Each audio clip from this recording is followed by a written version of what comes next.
بیٹی نہیں، اولاد نہیں آپ کی، آپ اپنی اولاد کے لیے جو سوچتے ہیں وہی اپنی بہو کے لیے سوچیں، اور جو بہو اپنے ماں باپ کے لیے سوچتی ہے وہی اپنے خامند کے ماں باپ کے لیے سوچے۔ بہت ساری ایسی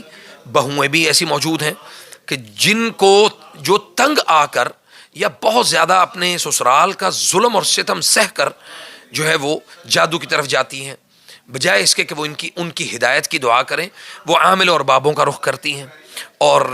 پھر وہ عامل اور بابے جو ہیں وہ یہ سارے معاملات مکمل کرتے ہیں۔ تو میں یہ سمجھتا ہوں کہ یہ ساری چیزوں کو بیان کرنے کا جو بنیادی مقصد ہے وہ یہ ہے